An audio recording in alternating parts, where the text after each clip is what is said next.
Hello everyone, हाय दोस्तों, नमस्कार। स्वागत करता हूं आपका अड्डा 24/7 में। मैं हूं आपका दोस्त और होस्ट पार्थ। आइए स्टार्ट करते हैं आज की इस क्लास को। और ये क्लास है आपकी वर्ब की एक्सरसाइज। जी हां, हम लोगों ने पिछली क्लास में वर्ब की एक्सरसाइज कंप्लीट की थी। वर्ब की एक्सरसाइज कंप्लीट नहीं की थी, हम लोगों ने वर्ब कंप्लीट की थी। आज करेंगे एक्सरसाइज। यदि आपने पिछली क्लास को नहीं देखा है तो प्लीज इस क्लास को लेने से पहले आप उस क्लास को जरूर देख लें। वैसे मैं मना नहीं करूंगा, इस क्लास को कंटिन्यू कर लें क्योंकि इससे आपको बहुत बेनिफिट होने वाला है। लेकिन जिन्होंने पिछली क्लास को देखा था वो सारे रूल्स पढ़ के आए होंगे, उन्होंने सारे रूल्स गो थ्रू किए होंगे हर एक चीज को। क्योंकि पिछली क्लास में दोस्तों हम लोगों ने वर्ब की वो सभी छोटी से छोटी चीजें कंप्लीट की थी। वर्ब की एबीसी कंप्लीट की थी जो कि हमारे एग्जाम में रूल बनते हैं और जहां से हमारे एग्जाम को बनाया जाता है। स्पेशली जो एरर्स बनते हैं, हमने वो सारी चीजें कंप्लीट की थी। तो बेसिक टू एडवांस की क्लास थी ये। यदि आपने नहीं देखी है, किसी भी कारण से आपको नहीं पता था, तो प्लीज मेरी आपसे रिक्वेस्ट है उस क्लास को एक बार जरूर देख लें। तो स्वागत करता हूं आपका वर्ब एक्सरसाइज की इस क्लास में। मस्ती के साथ वीडियो को लाइक कर दें और साथ ही साथ इससे जितना शेयर कर सकें उतना शेयर कर लें, क्योंकि ये सभी के लिए बहुत बेनिफिट है। तो अपने लाभ के साथ साथ दूसरों का लाभ भी सोच लें एक बार। ठीक है, तो आओ दोस्तों स्टार्ट करते हैं इस क्लास को बिना देरी किए हुए। हर एक एरर को मैं आपको करवाऊंगा, हर एक चीज को आपको बताऊंगा। यदि कहीं कोई भी डाउट है तो आप कमेंट बॉक्स में उस डाउट को जरूर छोड़िएगा। वैसे तो मेरी गारंटी कोई डाउट नहीं होगा, लेकिन स्टिल यदि मेरी गारंटी में कोई क्वेश्चन मार्क लग जाता है तो मैं भैया वारंटी भी दूंगा, मतलब मैं आपको उसका आंसर जरूर बताऊंगा। लेकिन वीडियो के लास्ट तक बने रहें, अंत तक बने रहें और हर एक चीज आपको प्रॉपर समझ में आनी चाहिए। यह मेरा उद्देश्य है यहां पे आने का। And I hope that my all the words are very much clear to everyone, right. ये है इंडेक्स। इस इंडेक्स अकॉर्डिंग हम काम करेंगे। मैंने पिछली क्लास में इंडेक्स दिखाई थी और हर एक क्लास में दिखाऊंगा।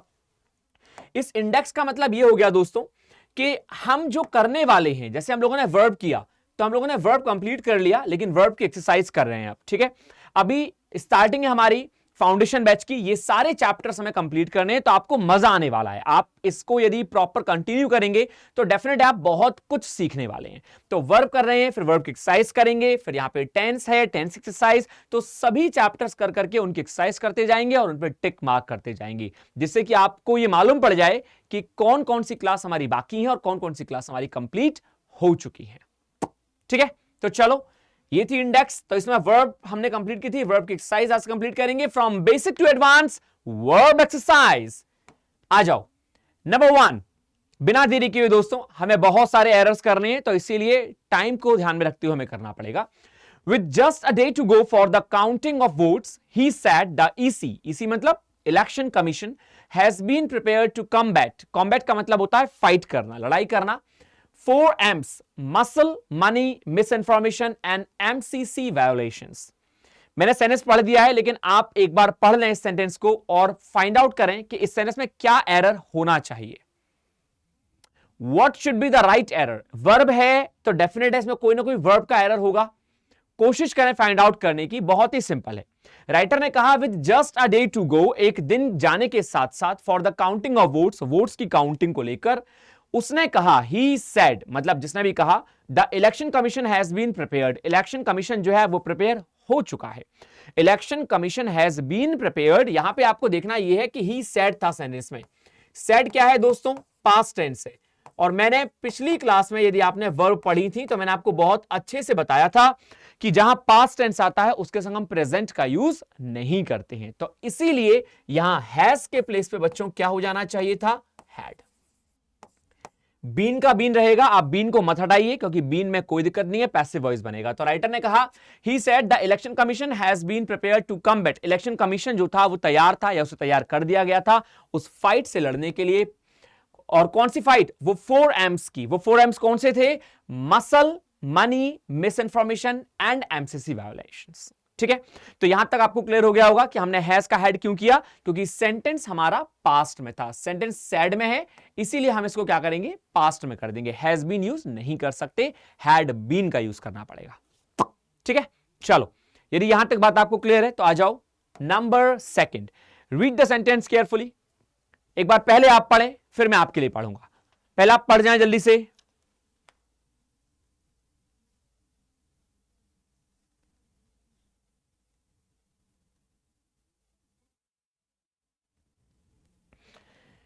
बच्चों सेंटेंस ने क्या कहा? सेंटेंस ने कहा the market capitalisation of BSE listed companies raise by ₹24 lakh crore to ₹425.9 lakh crore और $5.13 ट्रिलियन। देखिए कभी कभी क्या होता है, तो सेंटेंस बेसिक और इसमें एरर भी बहुत बेसिक है, लेकिन कभी कभी क्या होता है कि जब हम सेंटेंस की लैंग्वेज को पढ़ते हैं, when we read the sentence language, so what do we think, अरे बाप रे क्या लिखा हुआ है। तो वो अरे बाप रे क्या लिखा हुआ है, इससे पहले आप सेंटेंस को पढ़ें एक बार, उसके मीनिंग को ग्रैब करने की कोशिश करें, क्योंकि सेंटेंस में एरर हमेशा सिंपल ही होते हैं। एरर ही तो है भाई, हमें कोई रॉकेट साइंस नहीं देखनी है। तो इसीलिए आपकी रीडिंग की हैबिट मैं हमेशा कहता हूं कि उसको बनाए रखिए, तो यहां भी रीडिंग काम आएगी, राइट। और उसी के संग संग आप आसानी से एरर को फाइंड आउट कर सकते हैं। जैसे देखिए सेनेस ने कहा the market capitalisation of BSE listed companies, market का जो कैपिटलाइजेशन है किसका भाई, capitalisation of BSE listed companies का रेज बाय ₹14 लाख, वो बढ़ा किससे, 14 लाख रुपीस से। अब आपको यहां पे एक चीज में अंतर आना चाहिए इंग्लिश में कि what is the difference between the word raise and rise. ये दो वर्ड होते हैं, एक होता है रेज, एक होता है राइज। क्या डिफरेंस है, पहले तो आप ये समझ लें कि रेज जो है दोस्तों, मैं आपको यहां पे इस चीज को बहुत ही अच्छे से क्लियर कर दूं, रेज जो है वो एक वर्ब है, ठीक है, और राइज जो है वो वर्ब भी है और नाउन भी है। राइज जो है वो वर्ब का भी काम करता है और नाउन का भी काम करता है, लेकिन रेज जो है वो वर्ब है। अच्छा दूसरी बात, रेज जो है दोस्तों वो एक इंट्रांजिटिव वर्ब है, तो मैं यहां पे इंट्रांजिटिव इस साइड लिख देता हूं।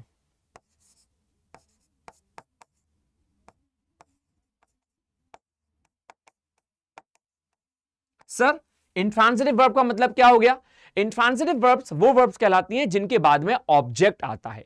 इंट्रांजिटिव वर्ब्स वो वर्ब कहलाती हैं जिनके बाद में ऑब्जेक्ट आता है, और राइज जो है दोस्तों वो ट्रांजिटिव वर्ब है। ट्रांजिटिव वर्ब का मींस क्या हो गया, सर ट्रांजिटिव वर्ब्स वो वर्ब्स होते हैं जिनके बाद में ऑब्जेक्ट नहीं होता, ठीक है। अच्छा एक चीज क्लियर हो गई। अब दूसरी बात सबसे इंपॉर्टेंट, इनकी फॉर्म्स क्या क्या हैं। राइज की फॉर्म होती है राइज, रोज, राइजन। राइज की फॉर्म क्या होती है, राइज, रोज, राइजन। जबकि रेज की फॉर्म क्या होती है भाई, रेज फर्स्ट फॉर्म है, इसकी सेकंड फॉर्म होगी रेज्ड और थर्ड फॉर्म होगी रेज्ड। इसकी सेकंड और थर्ड फॉर्म दोनों एक ही होती है, लेकिन रेज्ड और रेज्ड होती है, ध्यान रखेंगे। तो ये दोनों चीजें क्लियर हो गई आपको। अब इनका मीनिंग देख लीजिए, रेज का मतलब होता है उठाना, जबकि राइज का मतलब होता है उठना। राइज का मतलब क्या हो गया, उठना, रेज मतलब उठाना। अब सेनेस को देखिए, the market capitalisation of BSE listed companies, market का जो कैपिटलाइजेशन है किसका, बीएसई लिस्टेड कंपनीज का, वो होगा क्या, रोज बाय ₹14 लाख, वो उठा, वो बढ़ा। तो बढ़ने को हम रेज नहीं कहते, बढ़ने को हम राइज कहते हैं। रेज का मतलब हो गया कि उठाना, आई रेज माई हैंड, तो मैंने अपना हाथ उठाया, और जो चीज अपने आप उठ गई वो राइज है।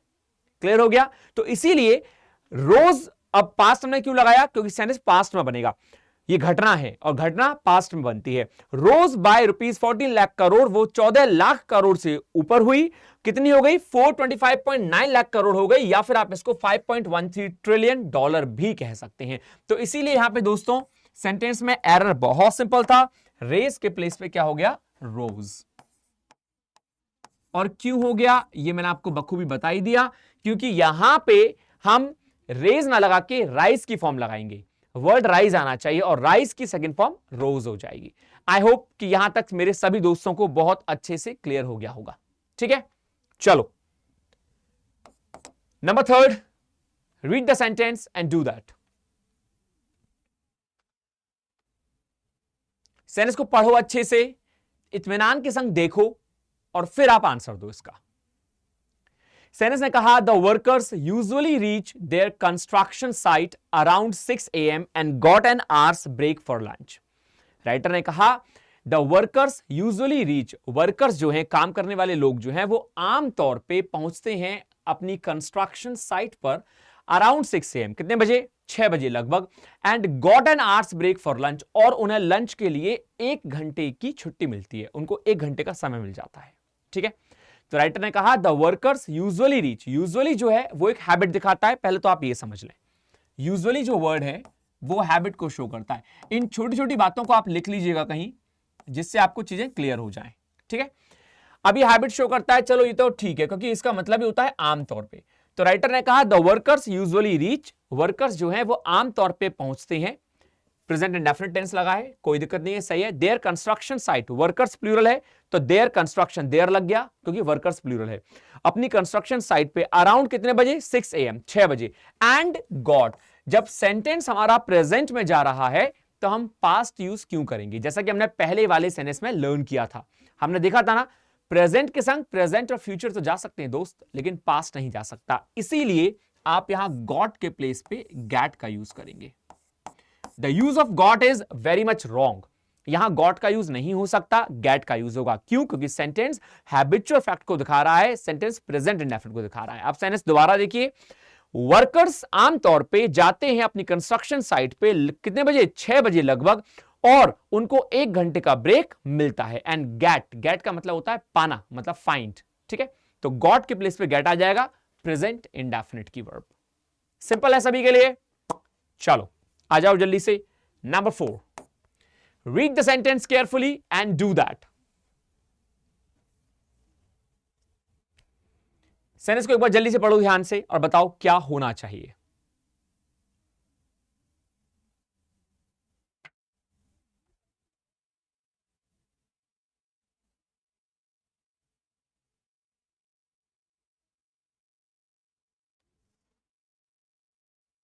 चलिए, सेनेस ने कहा the results tomorrow will show how successful the BJP's permutations and commutations has been. सेनेस सिंपल है, बस देखिएगा। सेनेस ने कहा द रिजल्ट्स, रिजल्ट्स सिंगुलर होता है बच्चों, प्लूरल, प्लूरल होता है, रिजल्ट्स प्लूरल है। टुमारो विल शो, फ्यूचर में विल सिंगुलर के भी लगता है और प्लूरल के भी लगता है, तो इसमें कोई दिक्कत नहीं है। The results tomorrow will show how successful the BJP's permutations and कम्यूटेशंस।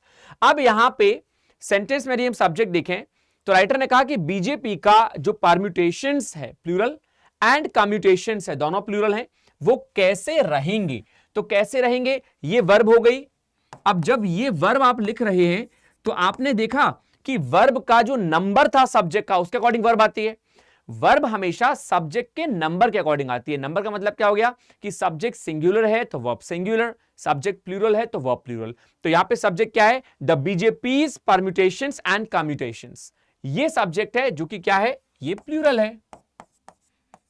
जब ये प्लूरल है तो भाई वर्ब सिंगुलर क्यों लगी है, तो यहां पे हैज के प्लेस पे हैव हो जाएगा। Have been is the right answer. Is it clear? हमने हैव बीन क्यों लगाया भाई, वर्ब को हैव बीन क्यों कहा हमने? इसका रीजन सिंपल सा है कि ये सिंगुलर वर्ब है, हमें चाहिए प्लूरल वर्ब। और हम प्लूरल वर्ब कैसे चाहेंगे, क्योंकि सेंटेंस में BJP's permutations and कम्यूटेशंस plural use हुआ है, इसीलिए हैव बीन आएगा। आई होप कि आपको ये क्लियर हुआ होगा अच्छे से, ठीक है। चलो नंबर 5 सभी की स्क्रीन पर। कम ऑन दोस्तों, वीडियो को लाइक जरूर कर दीजिएगा प्लीज, और साथ ही साथ इसे शेयर करना मत भूलिएगा। वीडियो को शेयर करना बिल्कुल मत भूलिएगा, और कमेंट बॉक्स में मुझे लिखिएगा आपको ये क्लास कैसी लगी, समझ में आया या नहीं आया। राइटर ने कहा S&P Global had changed its outlook on India to positive before a few days and has indicated the possibility of a ratings upgrade in the next 2 years. Writer ने क्या कहा, राइटर ने कहा कि S&P Global ने had changed its outlook, उसने अपना outlook change कर लिया। ये इट्स किसके लिए आया है, S&P Global के लिए। तो S&P Global सिंगुलर है तो इट्स आ गया। अपने दृष्टिकोण को चेंज कर लिया S&P Global ने ऑन इंडिया, भारत पर, टू पॉजिटिव, पॉजिटिव कर लिया, बिफोर अ फ्यू डेज, कुछ दिन पहले, and has indicated the possibility, और उसने पॉसिबिलिटी, उसने एक संभावना दिखाई। तो एक बात बताओ, जब यहां पे हैड चेंज्ड पास्ट है, वही वाली बात, तो यहां हैज इंडिकेटेड कैसे आ गया भाई? हैज इंडिकेटेड क्यों आएगा? जब सेंटेंस पास्ट में था हमारा तो ये प्रेजेंट में क्यों आएगा? तो ये क्या होना चाहिए, ये भी हमारा पास्ट होना चाहिए। तो यहां हम हैज ना करके, हैड ना करके हम हैज हटा देंगे। हम पे दो चीजें बचती हैं, या तो हम यहां पे हैड लगा दें, वो भी पास्ट हो जाएगा, और या फिर हम हैज को पूरी तरह रिमूव कर दें, केवल इंडिकेटेड लिखा रहने दें, तो भी पास्ट है। तो हम क्या करेंगे, हम यहां से हैज हटा देंगे। हमने क्यों हटाया हैज, रीजन क्या है, सिंपल सा रीजन ये है कि यहां सेंटेंस में ये जो घटना है ना, ये इस वाली घटना से पहले नहीं घट रही है, ये सब एक संग घट रही है। तो इसीलिए जब ये पास्ट में यूज हो गया तो इसको आप पास्ट इंडेफिनिट में यूज कर लें। फिर से S&P global had change it's outlook, S&P global ने अपना आउटलुक चेंज कर लिया, इंडिया पर पॉजिटिव कर लिया बिफोर अ फ्यू डेज, कुछ दिन पहले, एंड इंडिकेटेड, और उसके बाद उसने दिखाया, तो इस घटना के बाद ये घटना घटी है तो इसीलिए पास्ट इंडेफिनिट में आएगी। जो घटना एक पहली वाली घटना के बाद घटे तो वो हमेशा जो बाद में घट रही है वो पास्ट इंडेफिनिट में आती है। तो उसने इंडिकेट किया पॉसिबिलिटी को किसकी, of ratings upgrade in the next 2 years की। ठीक है, तो यहां पे क्या हो गया, हम रिमूव कर देंगे हैज को, क्योंकि हमें प्रेजेंट टेंस नहीं, हमें पास्ट टेंस यूज करना है। और इंडिकेटेड जो है वो सिंपल सा वर्ब की सेकंड फॉर्म बन गई, जो कि पास्ट इंडेफिनिट कहलाएगा। ठीक है, वर्ब की सेकंड फॉर्म बच्चों कहां आती है, जल्दी बताओ, पास्ट इंडेफिनिट में।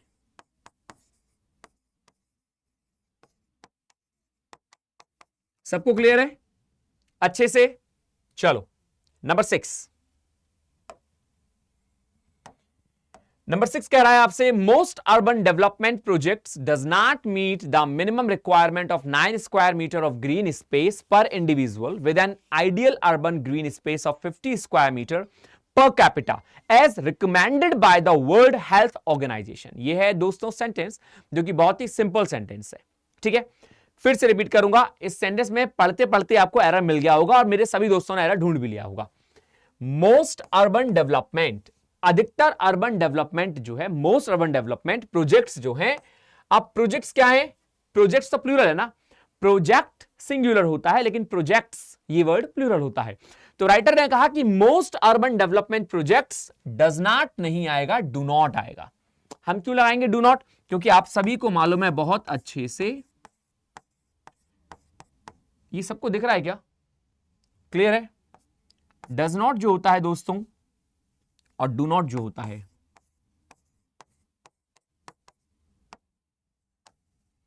डज नॉट सिंगुलर होता है और डू नॉट प्लूरल होता है। और हमें क्या चाहिए, प्रोजेक्ट्स के अकॉर्डिंग हमें यहां पे प्लूरल वर्ब चाहिए, और प्लूरल वर्ब क्या होगी, डू नॉट, इसीलिए हम डू नॉट का यूज करेंगे। मैं आशा करता हूं कि आपको क्लियर हो गया होगा सभी को। Most urban development projects do not meet the minimum requirement, अधिकतर अर्बन डेवलपमेंट प्रोजेक्ट्स जो हैं वो जो मिनिमम रिक्वायरमेंट है उसको मीट नहीं करते हैं, मतलब जो एक प्रॉपर रिक्वायरमेंट होनी चाहिए वो उसके अकॉर्डिंग नहीं है अर्बन डेवलपमेंट प्रोजेक्ट्स जो हैं। और रिक्वायरमेंट क्या है, of 9 square meter of green space per individual with an ideal urban green space of 50 square meter per capita as recommended, जैसा कि ये जो बताया गया है कि इसके अकॉर्डिंग अर्बन डेवलपमेंट होना चाहिए, किसने बताया, वर्ल्ड हेल्थ ऑर्गेनाइजेशन ने, WHO ने। ठीक है, ये सेंटेंस का मीन हो गया, लेकिन एरर क्या हो गया, डस के प्लेस पे डू, क्योंकि प्रोजेक्ट्स हमारा सब्जेक्ट प्लूरल है। चलो नंबर 7 कूद जाओ दोस्तों, जल्दी बताओ क्या आंसर होना चाहिए।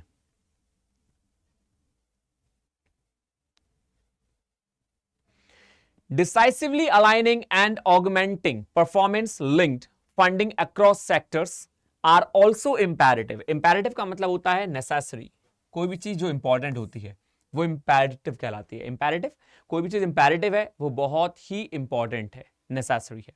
ठीक है, to enable the implementation of the plans, वो must be the right answer.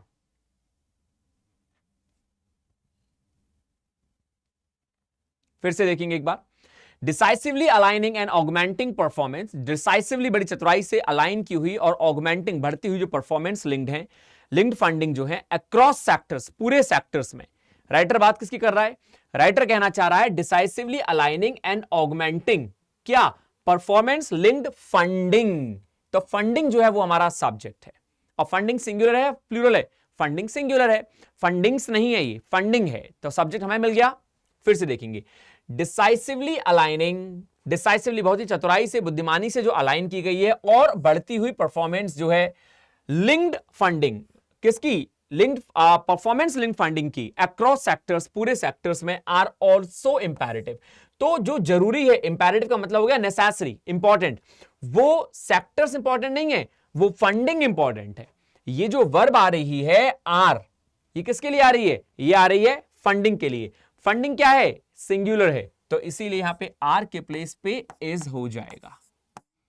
और आर के प्लेस पे इज क्यों हुआ? क्योंकि फंडिंग जो है वो हमारा सब्जेक्ट सिंगुलर है। तो इसीलिए दोस्तों कहा performance linked funding across sectors is also imperative, मतलब funding is also imperative to enable, funding भी इंपॉर्टेंट है इनेबल करने के लिए, योग्य बनाने के लिए the implementation of the plans. जिस तरह से हम प्लान को एग्जीक्यूट करना चाहते हैं, हम प्लान को इंप्लीमेंट करना चाहते हैं, तो उसके लिए फंडिंग इंपॉर्टेंट है। तो फंडिंग सब्जेक्ट है, उसके अकॉर्डिंग वर्ब आ गई।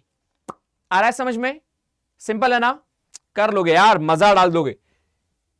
नंबर 8, कम ऑन, हर एक चीज को बहुत ध्यान से समझिए, बहुत ध्यान से देखिएगा।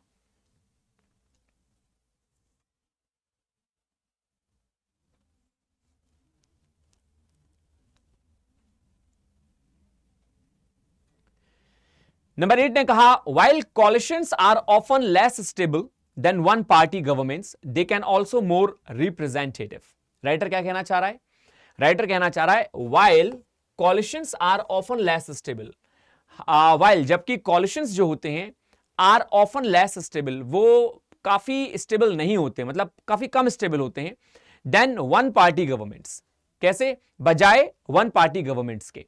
फिर से While coalitions are, coalition का मतलब हो गया गठबंधन, संगठन, राइट? जब आप संगठन कर लेते हैं, गठबंधन कर लेते हैं, तो coalition कहलाता है जुड़ाव, जोड़ देना। While coalitions are often less, हालांकि जो coalitions हैं are often less, ये coalitions प्लूरल है, इसके लिए आर आया है तो कोई दिक्कत नहीं है। are often less stable, आप सभी ने देखिए जब गठबंधन होता है तो वो स्टेबल नहीं होते, क्योंकि कोई भी पार्टी कभी भी छोड़ के भाग सकती है। तो वही राइटर ने कहा हालांकि coalition जो होता है, गठबंधन जो होता है, वो प्राय कम मजबूत होता है, कम स्टेबल होता है देन वन पार्टी, बजाय वन पार्टी के। जो एक पार्टी सत्ता में आती है वो प्रॉपर राजनीति करती है, बजाय सब मिलके जो करते हैं तो वो टूट जाते हैं। देन वन पार्टी गवर्नमेंट्स, ठीक है, यहां तक ठीक है। They can also more representative, they can also more representative, वे बहुत रिप्रेजेंटेटिव बन सकते हैं। तो यहां पे हमने एक चीज देखी है, एक चीज आपको हमेशा याद रखनी पड़ेगी, मोडाल्स। मोडाल्स क्या होते हैं दोस्तों? आप इन्हें मॉडल भी बोलते होंगे, can, could, may, might, should, would, need, dare. इनके साथ आप हमेशा वर्ब की फर्स्ट फॉर्म लगाते हैं। आप क्या लगाते हैं? इनके साथ आप हमेशा वर्ब की फर्स्ट फॉर्म लगाते हैं मोडाल के साथ। तो कैन तो है लेकिन वर्ब गायब है यहां पे, ऑल्सो वर्ब नहीं है, मोर वर्ब नहीं है, रिप्रेजेंटेटिव वर्ब नहीं है, तो वर्ब कहां है? तो होना चाहिए था sentence they can also be more representative, sentence होना चाहिए था ऐसे करके, दे can also be more representative, वो हो सकते हैं, क्या हो सकते हैं? ये मैंने गड़बड़ कर दी यहां पे थोड़ी सी, इसको साफ साफ लिखते हैं। दे can also be more representative, वो काफी रिप्रेजेंटेटिव हो सकते हैं। तो कैन ऑल्सो बी, हमने बी का यूज क्यों किया? होने के लिए, सकने के लिए कैन आ गया लेकिन वर्ब गायब थी और सेंटेंस का मीनिंग भी नहीं लग रहा था, इसीलिए हमने बी का यूज कर दिया। ठीक है, सबको क्लियर हुआ मैं आशा करता हूं। ठीक है, चलो यदि क्लियर हो गया तो नंबर 9 पे आ जाओ। बताओ क्या होना चाहिए नंबर 9 में? The information supplied to us were not as useful as we first thought it would be. Sentence बहुत सिंपल है, काफी लोगों ने एरर ढूंढ लिया होगा। The information supplied to us, information जो हमें सप्लाई की गई, the information supplied to us were not useful. यहां पे सब्जेक्ट है इंफॉर्मेशन, क्योंकि इंफॉर्मेशन की बात हो रही है जो कि सिंगुलर है। जब हमारा सब्जेक्ट सिंगुलर है तो एक बात बताओ, सिंगुलर सब्जेक्ट के संग ये प्लूरल वर्ब कैसे यूज हुई है? The information supplied to us, तो इंफॉर्मेशन के लिए वर्ब आ रही है तो यहां पे वेयर के प्लेस पे वॉज होना चाहिए, क्योंकि इंफॉर्मेशन इतनी यूजफुल नहीं थी। अब सेंटेंस बन गया the information supplied to us was not as useful as we first thought. अब यहां पे ये थॉट आया है वी के लिए, तो पास्ट एंड डेफिनिट में तो सिंगुलर हो या प्लूरल हो दोनों के साथ वर्ब की सेकंड फॉर्म आती है, तो थिंक का थॉट सही है। इट वुड बी, यहां पे इट के लिए वुड आया है तो कोई दिक्कत ही नहीं है। ठीक है, तो बस ध्यान क्या रखना है आपको, सब्जेक्ट हमारा सिंगुलर था तो वर्ब हमारी सिंगुलर आई। द इंफॉर्मेशन जो हमें सप्लाई की गई, the information supplied to us was not as useful, वो उतनी यूजफुल नहीं थी। ये सेंटेंस एक्चुअल में लिखा तो जाना चाहिए था कॉमा में, the information comma supplied to us comma was not, लेकिन गुमराह करने के लिए लिख दिया जाता है कि यहां पे कॉमा तो लगाया नहीं गया, आपके एग्जाम में कॉमा आता भी नहीं है, बैंकिंग इन सब में कॉमा नहीं आता, ठीक है, पंक्चुएशन की एरर नहीं आती है। तो राइटर ने क्या कहा, राइटर ने बना दी the information supplied to us. अब हमें क्या लग रहा है कि सप्लाइड जो है वो वर्ब इंफॉर्मेशन की है, तो बाकी तो वर्ब कोई आएगी नहीं, ऐसा नहीं है। द इंफॉर्मेशन जो हमें सप्लाई की गई वॉज नॉट एज यूजफुल, तो यूजफुल हमारे लिए क्या नहीं थी, इंफॉर्मेशन नहीं थी। इंफॉर्मेशन क्या है, सिंगुलर, तो वर्ब सिंगुलर। चलो number 10, read number 10 and let me no.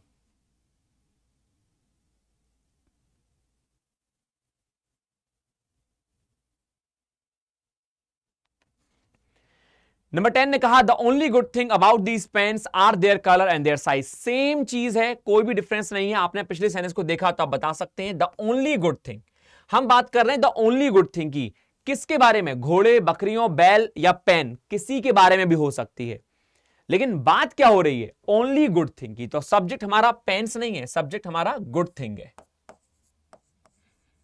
दोस्तों लड़ाई जो है ना पूरे विश्व में, इंग्लिश की लड़ाई, वो सब्जेक्ट को लेके है। हमें सब्जेक्ट पहचान में आना चाहिए, आप इंग्लिश आधे से ज्यादा खुद समझ जाएंगे, क्योंकि सब्जेक्ट आ गया तो वर्ब अपने आप क्लियर हो गई। तो राइटर ने कहा the only good thing about these pens, इन पेन्स के बारे में एकमात्र जो अच्छी चीज है वो क्या है, तो आर के प्लेस पे इज आ जाएगा, क्योंकि ये हमारा सब्जेक्ट सिंगुलर है और इसके अकॉर्डिंग वर्ब भी सिंगुलर होगी। आर तो जब लगता है जब यहां पे थिंग्स होता। हमें गुमराह नहीं होना कि सर पेन्स है तो पेन्स के लिए आया है, ये पेन्स की बात नहीं कर रहा, ये पेन्स के बारे में जो थिंग है सबसे अच्छी बात जो है उस बात की बात कर रहा है। वो बात क्या है, वो बात है उनका कलर और उनका साइज। तो इज आएगा थिंग के लिए जो कि सब्जेक्ट है। Number 11, you and I am going to take part in the meeting tomorrow. बहुत ही सिंपल है दोस्तों, सभी लोग कर सकते हैं इसको। यू एंड आई, एंड से दो सब्जेक्ट जुड़े हुए हैं, एक है यू और एक है आई। आई के संग एम आता है, लेकिन जब आई अकेला होता है तब एम आता है। जब आई अकेला होगा तब एम आएगा। अब यहां पे तो यू भी है, दो लोग हो गए और वो भी एंड से जुड़े हुए हैं, इसीलिए दो के संग हम प्लूरल वर्ब यूज करेंगे। तो you and I are, and that should be the right answer. You and I are going, अब प्रेजेंट कंटिन्यूअस टेंस बन गया। तुम और मैं क्या कर रहे हैं, पार्ट लेंगे, भाग लेंगे मीटिंग में कल। तो तुम और मैं मीटिंग में कल भाग लेंगे। This is what we call you and I are. कहीं भी कोई दिक्कत हो तो आप मुझे बता देंगे, ठीक है। जैसे यू एंड आई था, ऐसे में आपसे कहूं कि ही एंड शी, तो ही एंड शी भी क्या लेगा, आर ही लेगा। ऐसा नहीं है कि ही सर इज लेता है, शी भी इज लेता है, तो आर क्यों, क्योंकि एंड से दोनों जुड़ रहे हैं, और जब एंड से दो सब्जेक्ट जुड़ते हैं स्वतंत्र अलग अलग, तो वो हमेशा प्लूरल वर्ब लेते हैं। नंबर 12 ने कहा कि fear is one of those emotions, fear उन इमोशंस में से एक है विच फ्रीक्वेंटली, जो कि, ये विच आया है किसके लिए दोस्तों, इमोशंस के लिए। इमोशंस क्या है, प्लूरल है। फिर से देखिएगा, फियर के लिए verb I is, fear is, fear singular है उसके लिए इज आ गया, कोई दिक्कत नहीं है। One of those emotions, fear जो है उन इमोशंस में से एक है विच फ्रीक्वेंटली, जो प्रायः, फ्रीक्वेंटली का मतलब क्या होता है, प्रायः रूट करते हैं। रूट मतलब क्या होता है, जड़ देना, किसी भी चीज का बेस बना देना। तो ये रूट्स जो है दोस्तों यहां पे वर्ब का काम कर रहा है,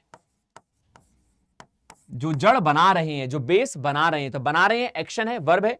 इस वर्ब का सब्जेक्ट क्या है, तो हमने रूल में पढ़ा था, यदि आपने नहीं पढ़ा तो उस रूल को जरूर पढ़िएगा। लास्ट रूल था कि WH फैमिली के साथ यदि कोई वर्ब आती है तो उसका सब्जेक्ट उस WH फैमिली से पहले आने वाला वर्ड होता है। जी हां, आपने एक वर्ड पढ़ा था ना, एंटीसीडेंट, इसको हम कहेंगे एंटीसीडेंट। एंटीसीडेंट का मतलब होता है पूर्ववर्ती नाउन, एक ऐसा नाउन जो कि पहले यूज हुआ है। तो यहां पे एंटीसीडेंट यूज हो गया, मतलब पहले एक नाउन यूज हो गया। फिर से देखेंगे, फियर के लिए इज आ गया, one of those emotions, fear उन इमोशंस में से एक इमोशन है विच फ्रीक्वेंटली, जो कि आमतौर पे रूट। अब चूंकि ये इमोशंस प्लूरल है और इसके लिए वर्ब ये आ रही है, रूट आ रहा है विच के लिए, विच आ रहा है इमोशंस के लिए, तो फाइनली रूट जो है वो इमोशंस के लिए आ रहा है। तो एस लग गया, सिंगुलर हो गया, लेकिन हमें बनाना है प्लूरल, क्यों, क्योंकि इमोशंस प्लूरल होता है, इसीलिए रूट्स में से एस हटा देंगे और सिंपल रूट लिख लेंगे वहां पे। ये हमारा सही हो गया, which frequently root us to inaction, जो हमें इनएक्शन में परिवर्तित कर देती है, हमें एक्शन ना लेने को मजबूर कर देती है। This is the right answer, ठीक है, सिंपल है।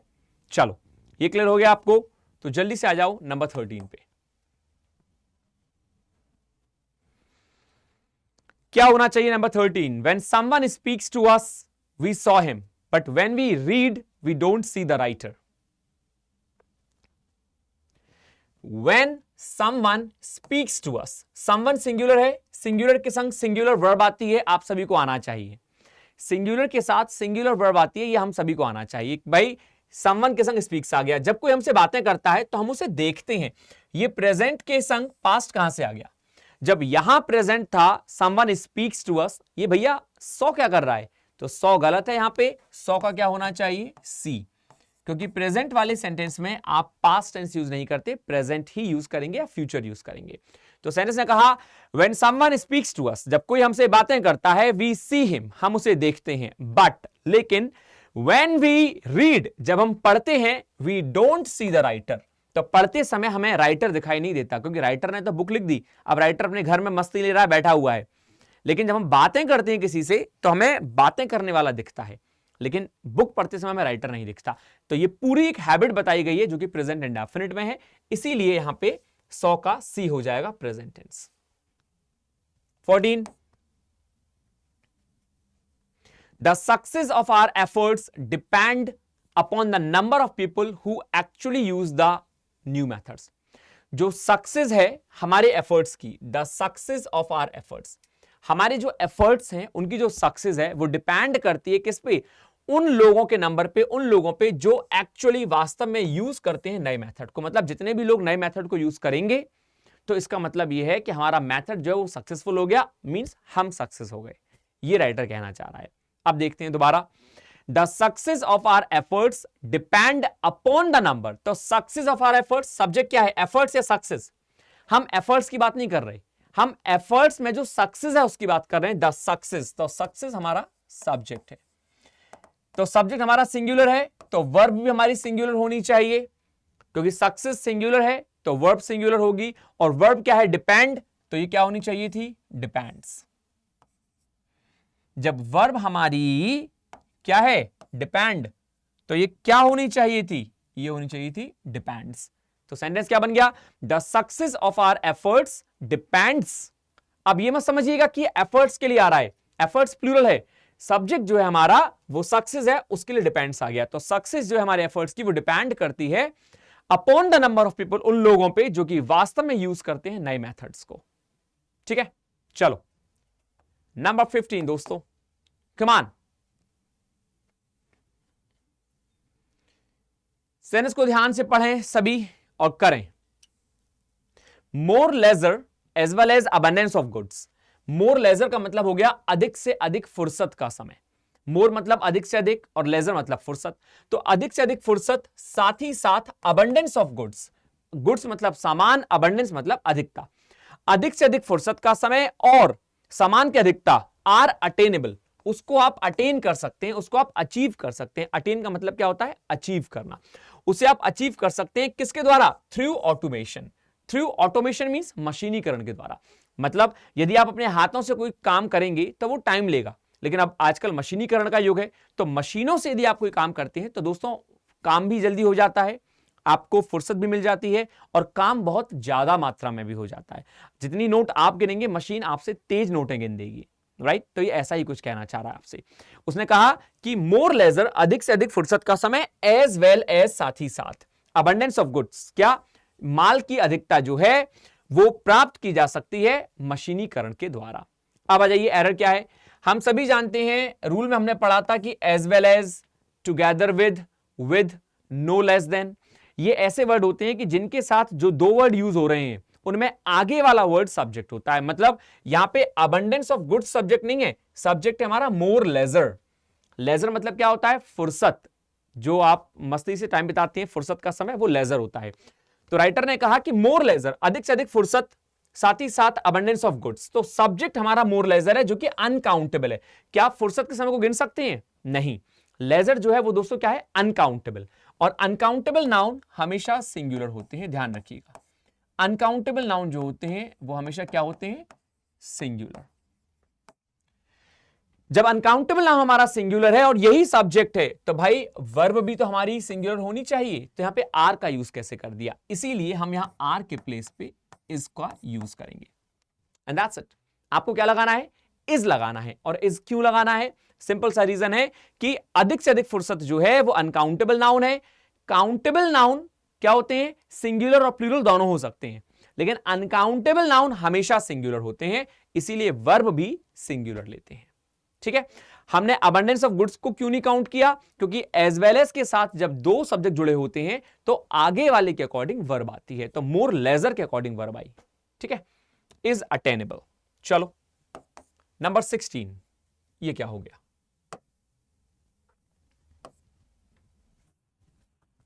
नंबर 16 ने कहा ही had taken off his shirt, उसने अपनी शर्ट उतार ली। हैड के साथ टेकन आ गया, हैड के साथ वर्ब की third form I, had taken, past perfect. Taken of का मतलब क्या है? उतार लेना। उसने अपनी शर्ट उतार ली and threw it on the floor, और फ्लोर पे फेंक दी। ये ध्यान रखें, एंड के साथ आने वाली वर्ब हमेशा सेम ही होती हैं। जब ये पास्ट परफेक्ट है तो ये भी पास्ट परफेक्ट ही होना चाहिए। जी हां, नहीं पता तो लिख लें। एंड के साथ दो वर्ब लग रही हैं, एक है टेकन और एक है थ्रू। टेकन जो है वो टेक की थर्ड फॉर्म है, टेक, टुक, टेकन। जबकि थ्रू जो है वो थ्रो की सेकंड फॉर्म है, throw, through, thrown, throw, through, thrown, ये थर्ड फॉर्म है। क्लियर हुआ ये? तो जब हमें मालूम है कि भाई जैसे टेक, टुक, टेकन होती है और थ्रो, थ्रू, थ्रोन होती है, तो हमें ध्यान ये रखना है कि यहां पे टेकन थर्ड फॉर्म है, तो थ्रो जो है, थ्रू सेकंड फॉर्म जो यूज हुई है वो भी थर्ड फॉर्म यूज होगी। क्यों? क्योंकि हैड जो है ये दोनों के संग यूज हो रहा है। आपको दोबारा हैड यूज करने की जरूरत नहीं है, एक हैड दोनों के संग लगा हुआ है। एंड के साथ आप दोनों जगह एक ही वर्ब लगाएंगे, तो इसीलिए he had taken off his shirt, उसने अपनी शर्ट उतार ली and thrown it on the floor. तो थ्रू के प्लेस पे हम थ्रोन का यूज करेंगे। और उसने कहां फेंक दी? ऑन द फ्लोर, फर्श पे फेंक दी। Before entering the house, before preposition है, प्रपोजिशन के बाद आने वाली वर्ब हमेशा आईएनजी फॉर्म में होती है, इस चीज को गांठ बांध लें। प्रपोजिशन के बाद जब भी कोई वर्ब आएगी वो हमेशा आईएनजी फॉर्म में आएगी। ठीक है, तो बिफोर के बाद एंटरिंग द हाउस, घर में घुसने से पहले। तो दोस्तों आंसर क्या हो गया? थ्रू के प्लेस पे हमने थ्रोन का यूज कर लिया। और क्यों कर लिया हमने थ्रोन का यूज? क्योंकि पास्ट परफेक्ट हैड टेकन लगा है, तो वहां भी पास्ट परफेक्ट लगेगा, हैड एक बार लगेगा, लेकिन वर्ब की दोनों फॉर्म जो है थर्ड फॉर्म होंगी। चलो ये क्लियर हो गया। नंबर 17, मैं आशा करता हूं कि सभी ने मस्ती से एरर्स समझे होंगे और सभी समझ रहे होंगे। यदि कहीं कोई डाउट है तो पूछ लीजिएगा दोस्तों।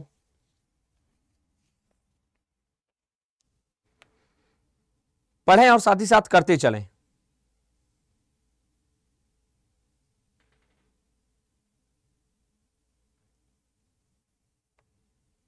सेनेस ने कहा द बॉयज वर्कड स्लोली, लड़के जो हैं उन्होंने धीरे धीरे काम किया। द बॉयज वर्कड स्लोली, लड़कों ने धीरे धीरे काम किया। बिकॉज, क्योंकि दे न्यू, वे जानते थे, दैट के।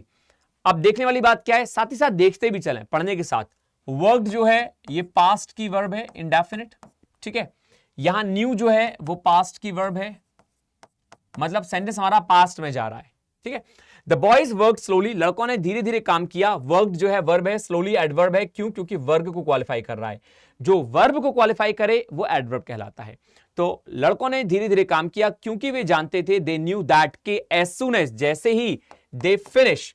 दोस्तों फिनिश जो है वो प्रेजेंट की वर्ब है, आपको इसको पास्ट की वर्ब बनाना पड़ेगा, तो क्या करना पड़ेगा? फिनिश्ड। तो ये फिनिश जो है यहां पे गड़बड़ है, हमें एरर हमारा मिल गया। लेकिन हम सेंटेंस पढ़ेंगे पूरा कि जैसे ही वो अपनी एक्सरसाइज फिनिश करेंगे, वन एक्सरसाइज, द टीचर जो है वुड टेल देम। देखिए वुड भी पास्ट दे रखा है, तो सब कुछ पास्ट है, तो भाई फिनिश प्रेजेंट क्यों है? राइट, इसलिए हमने फिनिश का क्या कर दिया? फिनिश्ड, क्योंकि पूरा सेंटेंस पास्ट में होगा। तो टीचर उन्हें क्या कहेगा? यदि हमने जल्दी से एक्सरसाइज फिनिश कर दी तो टीचर हमें दोबारा करने को दे देगा। ऐसा होता ना बचपन में, हम क्वेश्चन यदि जल्दी कर रहे हैं तो टीचर हमें नेक्स्ट क्वेश्चन दे देगा। तो इसलिए हम क्वेश्चन को ना आता था लेकिन फिर भी हम आराम से कर रहे हैं कि नहीं यार ज्यादा जल्दी करूंगा तो दिक्कत हो जाएगी। तो इसीलिए यहां सेनेस ने एक, मुझे कहनी चाहिए, एक आप बीती बताई है। तो राइटर ने क्या कहा?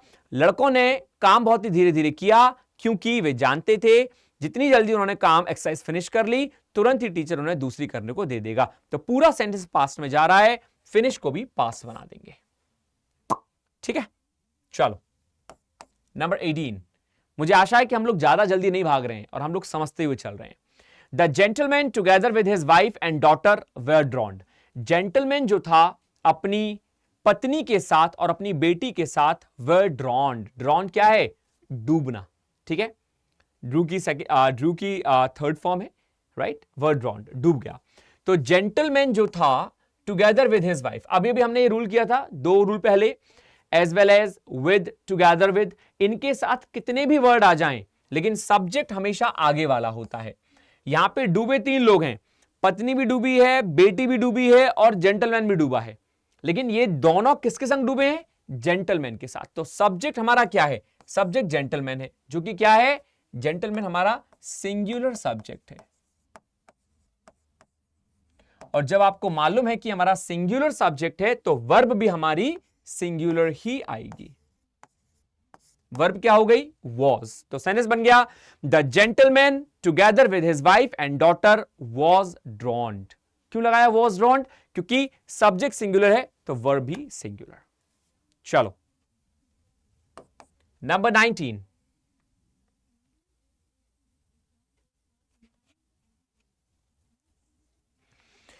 ने कहा all one can gather from the children. एक चीज जो हमें पूरी तरह बच्चों से मिलती है वो क्या है? There was a loud noise and smoke. कि भैया बच्चे जहां भी थे वहां पे बहुत ज्यादा शोर शराबा था और स्मोक, धुआं ही धुआं था। पता ही नहीं क्या हो रहा था भाई, मतलब हो सकता है कुछ गड़बड़ हो रही हो। तो राइटर ने कहा all one can gather from the children. हम जो भी चीज बच्चों से ले सकते हैं और या हमें मिल सकती है वो क्या था? कि वहां बहुत ज्यादा नॉइज था और स्मोक था। देखिए यहां वन के लिए कैन आ रहा है। वन कैन, वन सब्जेक्ट का काम करता है, प्रोनाउन है, ठीक है, इंडेफिनिट प्रोनाउन है जिसमें हमें नहीं मालूम पड़ता कि हम किसकी बात कर रहे हैं, मेल की या फीमेल की। ठीक है, तो राइटर ने कहा ऑल वन कैन गैदर, वो एक चीज मतलब सभी चीजों को मिला के वन कैन गैदर जो हम प्राप्त कर सकते हैं बच्चों से। तो यहां ये जो वर्ब है आर, इसका सब्जेक्ट क्या है दोस्तों? वैसे तो ऑल जो है वो एक एडजेक्टिव का काम करता है। किसका काम करता है? एडजेक्टिव का। क्यों? क्योंकि यदि मैं आपसे कहूं ऑल बॉयज, तो ऑल बॉयज में बॉयज क्या है? नाउन। तो ऑल क्या हुआ? ऑल एडजेक्टिव हो गया। सिंपल सी बात है, जो नाउन को क्वालिफाई करे वो एडजेक्टिव है। ठीक है, सम बॉयज, तो सम बॉयज में सम क्या है? सम एडजेक्टिव है, बॉयज नाउन है, तो ऑल एडजेक्टिव है। लेकिन यहां ये जो ऑल है ये नाउन का काम कर रहा है। क्यों? क्योंकि यहां पे बता रहा है कि all one can gather from the children. एक चीज जो हम प्राप्त कर सकते हैं उन बच्चों से, वो ऑल जो हम पूरी तरह प्राप्त कर सकते हैं। तो पूरी तरह मतलब कोई चीज है जो उस ऑल में समाहित है, तो इसके अकॉर्डिंग वर्ब आ रही है, राइट। तो all one can gather from children, और ये जो नाउन है ये क्या है? अनकाउंटेबल नाउन है, और इसीलिए यहां पे अनकाउंटेबल के संग हम कभी भी प्लूरल वर्ब का यूज नहीं करते, सिंगुलर वर्ब का यूज करते हैं। क्या लगाते हैं? सिंगुलर वर्ब, क्योंकि हमें नहीं मालूम ना कि कौन सी चीज की बात कर रहा राइटर, तो ये अनकाउंटेबल नाउन है। All one can gather from the children, वो सारी चीज जो हम बच्चों से प्राप्त कर सकते हैं। इज दैट, वो क्या है? There was a loud noise. अब देखिए यहां दैट से एक अलग सेंटेंस है, तो ये वॉज में हो सकता है, इसमें कोई दिक्कत नहीं है। That there was a loud noise and smoke, कि वहां पे बहुत ज्यादा नॉइज था और धुआं था। ठीक है, मैं आशा करूं कि सबको क्लियर हुआ होगा जो मैंने आपको समझाया। चलो नंबर 20 गाइस, सेंटेंस को पढ़ें और बताएं क्या होना चाहिए।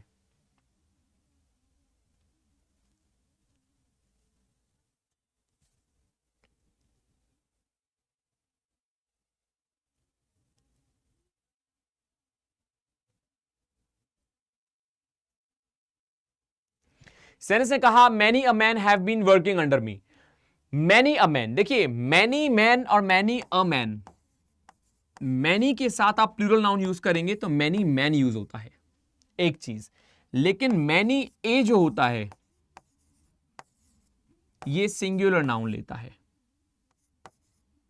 ठीक है, ये एम ई एन लेगा नंबर 1, ये एम ए एन लेगा नंबर 2, क्योंकि मैनी ए यूज हुआ है। दोनों के मीन में कोई डिफरेंस नहीं होता, दोनों का मीन एक ही होता है, बस अंतर इतना है कि मैनी मैन ये प्लूरल होता है बच्चों,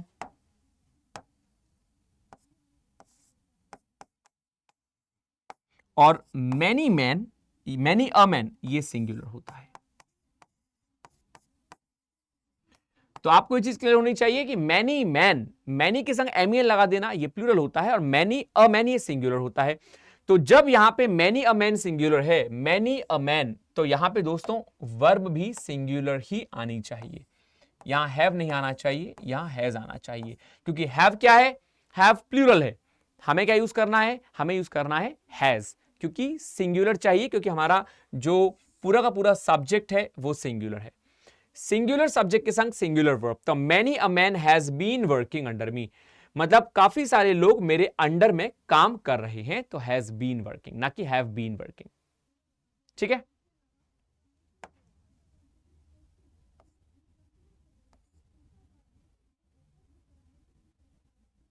कम on everybody, number 21 on your screen.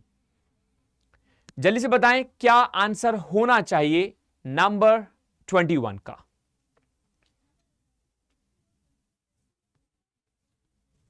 Writer ने कहा why we do not meet to discuss this matter in detail on next Sunday. इस सेंटेंस को बहुत ध्यान से देखिए, टेंस से बेस्ड सेंटेंस है ये कोई बहुत ज्यादा बड़ा सेंटेंस नहीं है, बस लॉजिकल है, टेंस बेस है। Why we do not meet to discuss this matter, जब आप लास्ट में लगा रहे हैं why we do not meet to discuss this matter in detail on next Sunday, और लास्ट में आपने लगाया क्वेश्चन मार्क, तो क्वेश्चन मार्क जब आपने लगाया तो आप ये बात अच्छे से जानते हैं कि WH फैमिली के साथ हम हमेशा पहले हेल्पिंग वर्ब का यूज करते हैं, फिर सब्जेक्ट आता है। ये रूल है ग्रामर का।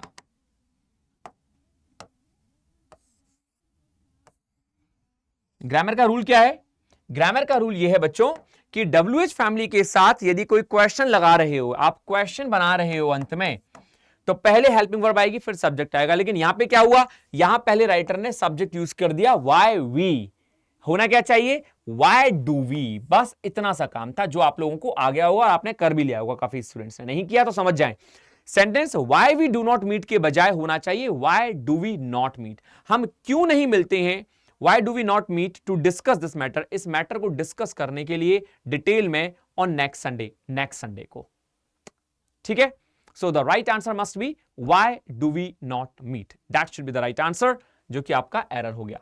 तो वाई डू, आप यहां पे डू लगा लेंगे और वी जो है खिसक जाएगा आगे की ओर। नंबर 22 दोस्तों, come on, the sum and substance of the passage is beyond my understanding, ये थोड़ा समझने वाला एग्जाम्पल मैं कहूंगा।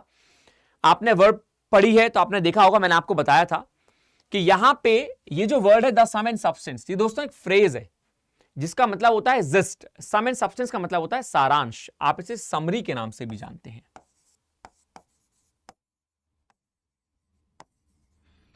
काफी लोग क्या समझेंगे कि एंड लगा हुआ है तो सम अलग है, सब्सटेंस अलग है। काफी स्टूडेंट्स ये समझेंगे कि एंड लगा हुआ है तो सम अलग हुआ, सब्सटेंस अलग हुआ, जबकि ये सोचना बिल्कुल गलत है। द सम एंड सब्सटेंस ये प्रॉपर एक वर्ड है अपने आप में जिसका मतलब होता है समरी। तो पैसेज की जो समरी है इज बियॉन्ड माई अंडरस्टैंडिंग, जब ये सिंगुलर है, हमारा सब्जेक्ट क्या है, सिंगुलर, और वर्ब क्या है, वर्ब भी सिंगुलर, तो भाई सेंटेंस में क्या हो गया, नो एरर। ये पी मतलब पहला हमें सेंटेंस ऐसा मिल गया जिसमें नो एरर है, राइट। और नो एरर क्यों है, फिर से देख लीजिए, the sum and substance of the passage, passage का जो सारांश है, पैसेज का जो सम एंड सब्सटेंस है, इज बियॉन्ड माई अंडरस्टैंडिंग, वो परे है मेरी अंडरस्टैंडिंग के। तो इस किसके लिए आया है, द सम एंड सब्सटेंस के लिए। और सम एंड सब्सटेंस क्या है दोस्तों, सम एंड सब्सटेंस का मतलब होता है सारांश, राइट, जो कि अपने आप में एक सिंगुलर है। That's it. नंबर नेक्स्ट, ओहो ये 22 दो हो गए हैं, ये 21 22, ये फिर 22 आ गया, चलो कोई नहीं, करिए।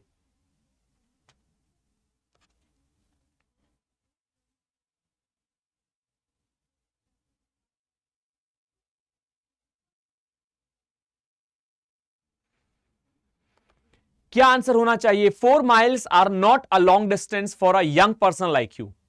हमने देखा था और वर्ब के रूल में हमने पढ़ा था कि 4 miles are not a long distance. 4 miles जो है वो एक लॉन्ग डिस्टेंस नहीं है। एक ऐसी क्वांटिटी, एक ऐसी मात्रा जो कि होल सोल एक ही बताई जाए। 4 miles है तो राइटर कह रहा है कि 4 miles मतलब 4 मील जो है ना पूरे के पूरे, वो कोई लॉन्ग डिस्टेंस नहीं है, वो तुम आराम से क्रॉस कर सकते हो। तो वही राइटर ने कहा कि 4 miles are not long distance. ये हमें लगता प्लूरल है, माइल्स है, तो भाई प्लूरल होगा। लेकिन 4 माइल्स एक इक्वल क्वांटिटी ली गई है, पूरी की पूरी एक बार में ली गई है, इसीलिए हम इसे सिंगुलर ट्रीट करते हैं, ये कभी भी प्लूरल नहीं होती। तो यहां आर के प्लेस पे क्या हो जाएगा, इज हो जाएगा। 4 miles is not a long distance. 4 miles जो है वो कोई एक लंबी डिस्टेंस नहीं है, लंबी दूरी नहीं है। For a young person like you, एक जवान इंसान के लिए तुम्हारी तरह, जैसे तुम्हारे जैसे जवान इंसान है ना, उनके लिए 4 माइल्स कोई बहुत बड़ी लंबी दूरी नहीं है। And that's all. तो 4 miles is not a long distance for a young person like you, is must be the very right answer. ठीक है, सबको क्लियर हो गया? चलो नंबर नेक्स्ट। ये वर्ड जो है ये हमें लगते प्लूरल हैं लेकिन होते ही सिंगुलर हैं, क्योंकि इनको क्वांटिटी में हम एक ही बार में ले लेते हैं। ठीक, number next. Neither Sunil nor I R leaving for Mumbai. ना तो सुनील और ना ही मैं मुंबई के लिए जा रहे हैं। ईदर और नीदर का रूल हमने किया था कि ईदर और नीदर के साथ जो लास्ट वाला वर्ड होता है वो हमारा सब्जेक्ट होता है। तो यहां पे आई क्या है, आई सब्जेक्ट है। हम सुनील के अकॉर्डिंग वर्ब नहीं लगाएंगे, हम आई के अकॉर्डिंग वर्ब लगाएंगे, क्योंकि ईदर नीदर में जो लास्ट वाला वर्ड है वो सब्जेक्ट होगा। तो राइटर ने कहा नीदर सुनील, ना तो सुनील और ना ही मैं। नीदर सुनील नॉर आई, ना सुनील ना मैं, एम लीविंग। तो आर के प्लेस पे आ जाएगा एम, क्योंकि हम आई के संग क्या लगाते हैं, एम लगाते हैं। क्लियर है? So neither Sunil nor I am leaving for Mumbai. ना तो सुनील और ना ही मैं छोड़ रहे हैं मुंबई के लिए, मतलब मुंबई के लिए जा रहे हैं। दोस्तों इन रूल्स को प्लीज फिगर आउट कर लेंगे, अच्छे से कर लेंगे कि आपको कोई दिक्कत नहीं होनी चाहिए। यदि आपने नहीं भी पढ़े हैं रूल्स तो इसके माध्यम से according to this one whatever I am teaching you, you should go through, right. 24 ने कहा the rest of the students is still working. The rest जो वर्ड है स्टूडेंट्स के लगा है जो कि प्लूरल है, तो the rest of the students का मतलब क्या हुआ, बाकी बचे हुए स्टूडेंट्स। तो बचे हुए तो कितने भी हो सकते हैं, 5, 10, 20, 50 कितने भी हो सकते हैं ना, और स्टूडेंट्स प्लूरल कहा उसने, तो the rest of the students plural है, इसीलिए इज नहीं आएगा। The rest of the students are still working. Sentence simple था, ये कोई रॉकेट साइंस से भरा हुआ नहीं है, सेंटेंस सिंपल है। ये जो रेस्ट ऑफ द स्टूडेंट्स हैं, जो बचे हुए स्टूडेंट्स हैं, वो अभी भी काम कर रहे हैं क्लासरूम में। तो the rest of the students are still working in the classroom, and that's all. 25 He don't know the difference between a ship and a submarine. फिर से बहुत सिंपल सेंटेंस है। आप जानते हैं कि ही सिंगुलर सब्जेक्ट है, सिंगुलर के संग प्लूरल वर्ब कैसे आ गई, सबने कर लिया होगा। तो यहां डोंट के प्लेस पे हम लगाएंगे डज नॉट। सेंटेंस बन गया he does not know the difference. वो डिफरेंस नहीं जानता किस किस के बीच में, एक शिप और एक सबमरीन के बीच में क्या डिफरेंस होता है, वो उस डिफरेंस को नहीं जानता। तो he does not know the difference between a ship and a submarine. ठीक है, तो डज नॉट आ गया क्योंकि ही सिंगुलर है, सिंगुलर के संग हम सिंगुलर वर्ब लगाएंगे ना कि plural. 26 Ramesh possess all the good qualities which every ideal student should possess. Ramesh जो है उसके अंदर सभी अच्छी से अच्छी क्वालिटी है जो एक आइडियल, एक बहुत ही आदर्श विद्यार्थी के अंदर होनी चाहिए। तो राइटर ने कहा रमेश possess, आपको मालूम है POSSESS, ये जो वर्ड है ये प्लूरल वर्ब है। इसको सिंगुलर बनाने के लिए हम बनाएंगे possesses, POSSESS, ये इसका सिंगुलर वर्जन है। ठीक है, यहां पे रमेश क्या है, रमेश हमारा सिंगुलर है, तो सिंगुलर के संग आप सिंगुलर वर्ब लगाएंगे, तो possess के प्लेस पे क्या होना चाहिए था, possesses, इसीलिए यहां पे एक और es जुड़ जाएगा। Ramesh possesses all the good qualities, Ramesh जो है वो सारी अच्छी क्वालिटीज possess करता है, which every ideal student, जो हर एक आदर्श विद्यार्थी should possess, उसको possess करनी चाहिए। यहां possess क्यों आया, क्योंकि should जो मोडाल है वो हमेशा वर्ब की फर्स्ट फॉर्म लेता है। मोडाल के साथ आप वर्ब की फर्स्ट फॉर्म लगाते हैं, तो भाई वहां पे वर्ब की फर्स्ट फॉर्म आई है, लेकिन सिंपल जब आप प्रेजेंट इंडेफिनिट की फॉर्म लगाएंगे तो रमेश सिंगुलर है, possesses आ जाएगा। ठीक है, जैसे मैं आपसे कहूं, मान लो ही वॉक, क्या ये सही है? नहीं, आप जानते हैं गलत है, क्योंकि ही सिंगुलर है तो यहां पे वॉक्स आना चाहिए। इसी तरह possesses। 27 the period of 25 years have passes and still he is without a job. जो पीरियड है 25 years का, 25 सालों का जो पीरियड है वो बीत चुका है और वो अभी भी बिना जॉब के है, उसके पास कोई जॉब नहीं है। तो पहले तो आप ये समझिए the period of 25 years, 25 years ये प्लूरल है, लेकिन द पीरियड जो है टोटल मिला के बोला जा रहा है। जैसे वही वाली बात 4 miles, ठीक है, 5 miles, ये एक ही बार में। तो जो एक प्रॉपर क्वांटिटी एक साथ ले ली गई है वो हमेशा सिंगुलर ट्रीट करते हैं। इसी तरह यहां पे नंबर भी प्रॉपर ले लिया गया। द पीरियड ऑफ 25 years, 25 सालों को पीरियड में बांध दिया गया, तो ये सिंगुलर है, इसीलिए यहां पे वर्ब भी सिंगुलर होनी चाहिए, हैव के प्लेस पे हैज हो जाएगा। The period of 25 years has. अब हैज के संग भैया कोई वर्ब थर्ड फॉर्म में तो आती सुनी है, ये पासेस क्या बवाल है, इसीलिए ये भी गलत है, has passed. And why are we saying has passed? What is the reason behind it? Only one reason, because we are using present perfect tense, and present perfect tense means has plus we third. So has plus we third, has passed. Period of 25 years, जो 25 साल का जो समय है वो बीत चुका है, and और still he is without a job, वो अभी भी jobless है। चलिए 28।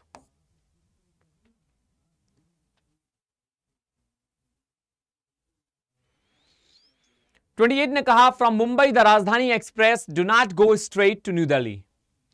फ्रॉम मुंबई, मुंबई से जो राजधानी एक्सप्रेस है डू नॉट गो स्ट्रेट, वो स्ट्रेट नहीं जाती है न्यू दिल्ली की ओर।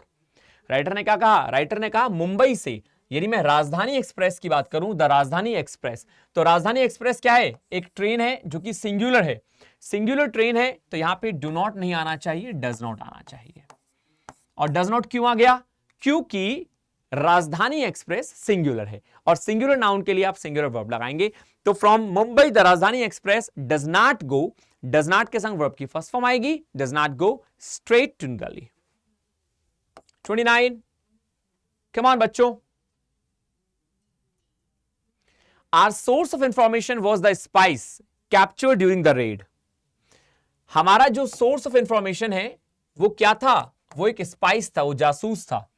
Are source of information was, यहां पे सोर्स हमारा क्या है? सिंगुलर है, उसके लिए सिंगुलर वर्ब यूज हुई है वॉज, तो यहां पे आप वर्ब मत लगाइएगा क्योंकि सोर्सेज नहीं है, सोर्स है। जो सोर्स है हमारी इंफॉर्मेशन का वॉज द स्पाइस, वो एक जासूस है, कैप्चर ड्यूरिंग द रेड, जो कि रेड करने के दौरान कैप्चर किया गया था। तो सेंटेंस में नो एरर है, सेंटेंस में कोई भी एरर नहीं है। Number 30,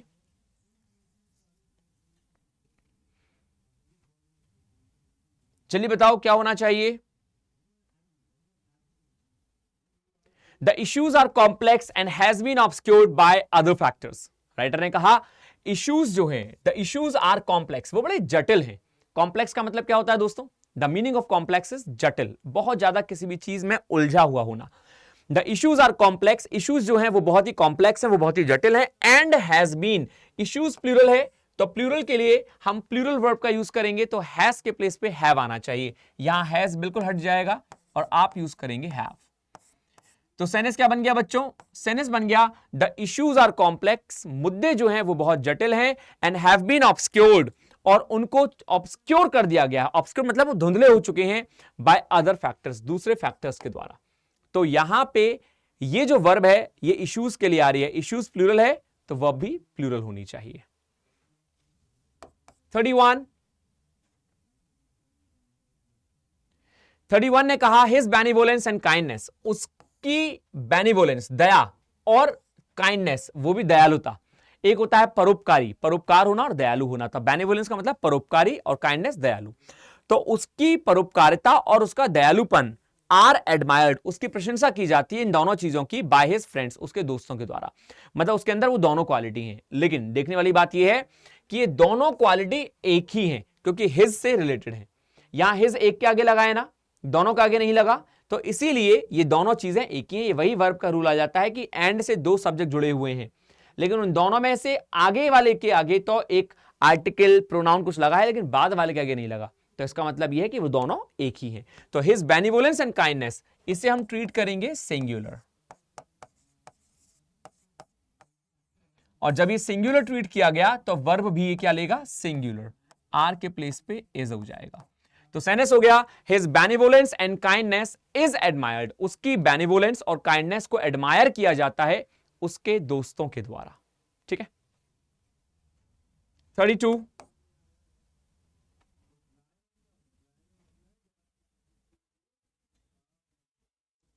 Just to the north of India is the Himalayas that were once impregnable. ये आपके लिए the most important एक सेंटेंस है. क्यों? क्योंकि यहां पे सब्जेक्ट जो है ना वो उल्टा है. आप लोग समझेंगे just to the north of India ये सब्जेक्ट है. जी नहीं, यहां just to the north of India ये एक बात कही गई है, हिमालयाज की बात कही गई है. तो सब्जेक्ट जो है हमारा वो द हिमालयाज है, और उस सब्जेक्ट की जो वर्ब है वो उसके पहले आ गई है इज. इसे कहते हैं दोस्तों इन्वर्जन केस. कौन सा केस? Inversion case. क्यों? जहां वर्ब पहले आ जाए और उसका सब्जेक्ट बाद में चला जाए स्टेटमेंट के दौरान. मैं क्वेश्चन की बात नहीं कर रहा, क्वेश्चन में तो ऐसा होता ही है कि वर्ब पहले आ गई और सब्जेक्ट बाद में चला गया. जब कोई हमने सेंटेंस लिखा है स्टेटमेंट के तौर पे और वहां पे सब्जेक्ट बाद में आ जाए, वर्ब पहले आ जाए, उसे कहते हैं इन्वर्जन. ठीक है, अब आप देखो हिमालयाज क्या है? प्लूरल है. जब सब्जेक्ट हमारा प्लूरल है तो वर्ब हमारी सिंगुलर क्यों लगी हुई है? तो इसके प्लेस पे हम आर लगा देंगे. तो सेंटेंस हो गया just the north of India, north of India की ओर आर द हिमालयाज, हिमालयाज हैं दैट वेयर वंस इम्प्रेग्नेबल, जो कि कभी क्या थे? इम्प्रेग्नेबल मतलब अभेद थे, जिनको भेदा नहीं जा सकता था, जिन पे जाया नहीं जा सकता था. अब इंसान ने चढ़ाई चालू कर दी है, एक अलग बात है, लेकिन कभी ऐसा भी होता था. तो just to the north of India are the Himalayas. Himalayas subject हमारा प्लूरल है तो आर आ गई verb. Intelligence as well as knowledge of the subject are required to grasp the meaning of the book. Book की मीनिंग को समझने के लिए बुद्धिमत्ता के साथ साथ हमें नॉलेज भी चाहिए सब्जेक्ट की, जब भी हम किसी बुक की नॉलेज को ले सकते हैं. तो देखने वाली बात यह है दोस्तों कि यहां पे एज वेल एज का यूज हुआ है, और आप सबने बचपन से पढ़ा है. नहीं पढ़ा बचपन से तो मैंने आपको अभी वर्ब में पढ़ाया था, और ऐसे अभी हम एग्जांपल भी कर चुके हैं कि एज वेल एज के साथ दो सब्जेक्ट आ रहे हैं, एक इंटेलिजेंस और एक नॉलेज, लेकिन वर्ब हमेशा आगे वाले के अकॉर्डिंग आती है. With, together with, as well as, no less than, अभी किया था ना. तो सब्जेक्ट हमारा सिंगुलर है और सिंगुलर में भी अनकाउंटेबल है. ये इंटेलिजेंस गिन सकते हैं क्या? आधी किलो, 1 किलो, 1.5 किलो इंटेलिजेंस? नहीं पता बच्चों. इसीलिए इंटेलिजेंस सिंगुलर सब्जेक्ट है. जब सब्जेक्ट हमारा सिंगुलर है जो कि अनकाउंटेबल है, यूएनसी, तो वर्ब हमारी जो आ रही है आर, ये सिंगुलर ही होनी चाहिए, इसीलिए इज हो जाएगा. Intelligence as well as knowledge, intelligence के साथ साथ knowledge of the subject, subject की इज रिक्वायर्ड, वो जरूरी है, रिक्वायर्ड है to grasp the meaning of the book, जो मीनिंग है किताब का उसको समझने के लिए, उसको ग्रास्प करने के लिए. ठीक है, सिंपल. चलो, तो यहां तक ये क्लियर हो गया. 34.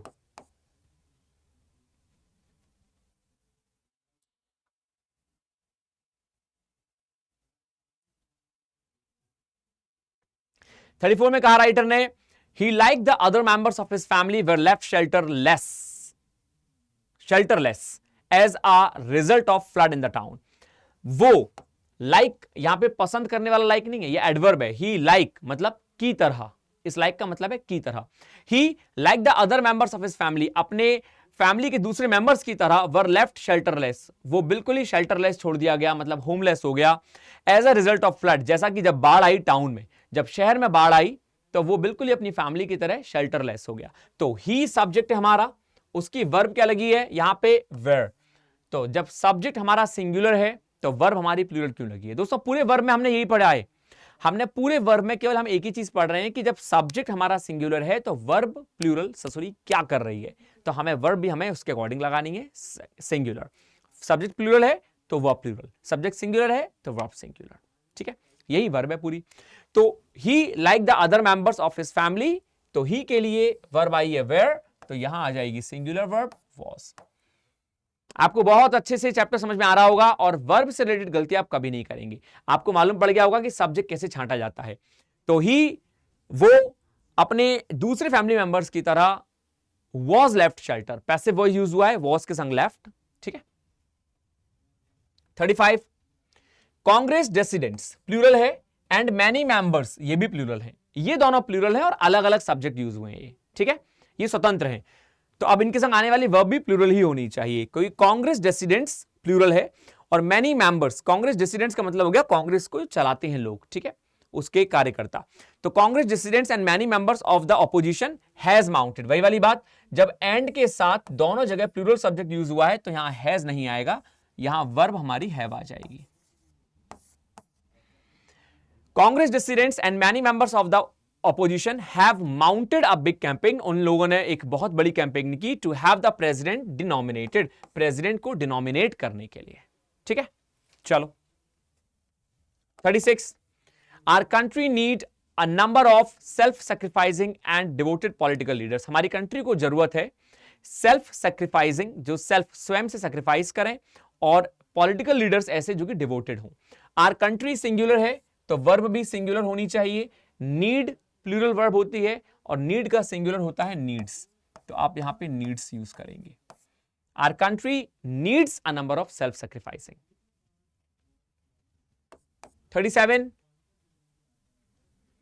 the number of amendments to our constitution have been very large during the first 50 years of independence, जो अमेंडमेंट्स हैं, जो सुधार किए गए हमारे कॉन्स्टिट्यूशन में, वो बहुत ही ज्यादा किए गए। कब? जो लास्ट 50 इयर्स ऑफ इंडिपेंडेंस थे ना, जो पिछले 50 साल थे इंडिपेंडेंस के, उनमें सुधार, हमारे कॉन्स्टिट्यूशन तो बन गया लेकिन उनमें ये सुधार, वो सुधार, ऐसा सुधार, वैसा सुधार, सारे के सारे सुधार ही किए गए हैं। This is what the writer has told. अब इसमें देखने वाली बात क्या है कि एक वर्ड है द नंबर ऑफ। तो दोस्तों ये दो प्रकार के वर्ड होते हैं, पहले आप इसको देख लें एक बार।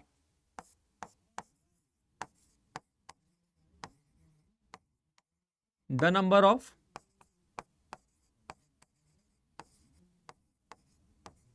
और अ नंबर ऑफ। तो इसमें देखना आपको क्या है, देखना यह है कि द नंबर ऑफ के संग दोस्तों हम हमेशा ये उल्टा चलता है, सिंगुलर वर्ब लगाते हैं। जी हां, और अ नंबर जो कि अ है, सिंगुलर लगता है, इसके संग हम हमेशा प्लूरल वर्ब लगाते हैं। बस ये चीज आपको याद रखनी है। तो मैंने क्या कहा, द नंबर जो है वो बच्चों सिंगुलर वर्ब लेता है और अ नंबर जो है वो प्लूरल वर्ब लेता है। ठीक है, तो यहां पे सेंटेंस में राइटर ने कहा द नंबर ऑफ अमेंडमेंट्स, जो नंबर ऑफ अमेंडमेंट्स हैं हमारे कॉन्स्टिट्यूशन में, तो द नंबर के संग सिंगुलर वर्ब, तो यहां पे हैव नहीं आना चाहिए, यहां पे हम हैज का यूज कर देंगे, क्योंकि द नंबर सिंगुलर है तो वर्ब भी सिंगुलर होनी चाहिए। ठीक है, हैज बीन वेरी लार्ज।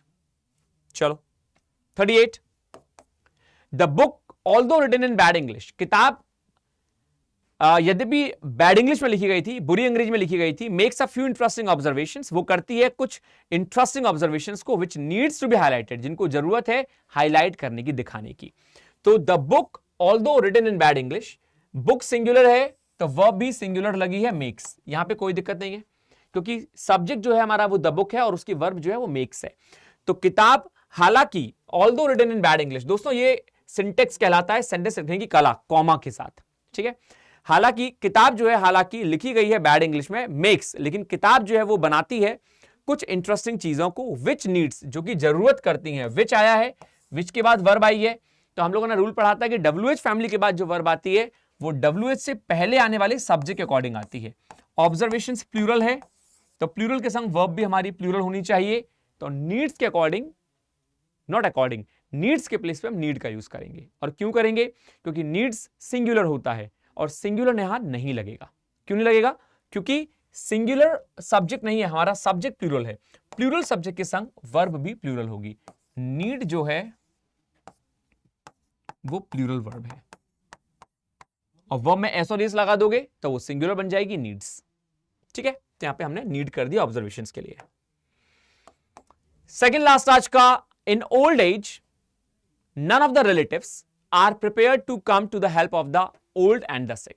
पुराने जमाने में in old age none of the relatives, कोई भी relatives जो हैं are prepared, वो prepare होते हैं to come to help of the old and the sick, किसी old की मदद करने के लिए, बीमार की मदद करने के लिए, in old age। ठीक है, जब कोई ऑलरेडी बूढ़ा है तो वो कैसे किसी और की मदद कर पाएगा। सो राइटर ने कहा in old age none of the relatives, जब सेंटेंस में each, every, either, neither, none, someone, none, someone, इन सब का यूज किया जाए तो वर्ब हमेशा सिंगुलर लगती है। तो नन यहां पे सब्जेक्ट है, नन के अकॉर्डिंग आर नहीं आना चाहिए बच्चों, इज आना चाहिए।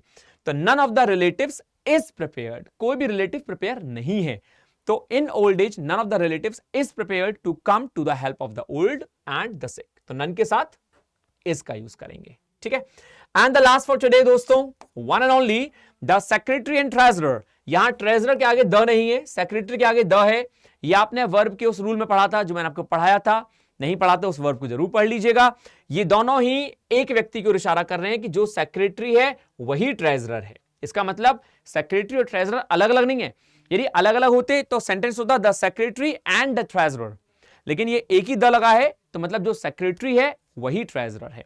तो the secretary and treasurer was not present, यहां हम लोग वॉज का यूज कर देंगे। और हमने वॉज का यूज क्यों किया? क्योंकि ये दोनों एक ही इंसान है। तो the secretary and treasurer was not present at today's meeting, आज की मीटिंग में सेक्रेटरी जो कि ट्रेजरर है वो प्रेजेंट नहीं है। एक की बात कर रहे हैं, ठीक है। सो फिनिश करते हैं दोस्तों आज के 40 एरर्स। मैं आशा करता हूं कि आप सबको समझ में आए होंगे। ये थी आज की क्लास, मस्ती से भरी हुई। और यदि कहीं कोई डाउट है, कहीं कोई दिक्कत है, आपको मुझसे पूछना है तो कमेंट बॉक्स में लिखने से ना शर्माएं, आप मुझसे जरूर पूछ सकते हैं। वीडियो को प्लीज प्लीज प्लीज मेरी हम्बल रिक्वेस्ट है आपसे, लाइक जरूर करें, चैनल को सब्सक्राइब करें और इस वीडियो को शेयर करें जितना हो सकता है। फीडबैक मुझे जरूर दें, आपको क्लास कैसी लगी। वर्ब यहां पे हमने बेसिक टू एडवांस क्लियर की हैं, बाकी हम एक्सरसाइज करते रहेंगे आगे और भी इसको अच्छे वे में करते रहेंगे। So that's it for today, take care of yourself, don't forget to miss me, stay happy, stay healthy and stay hungry. Thank you दोस्तों, नमस्कार।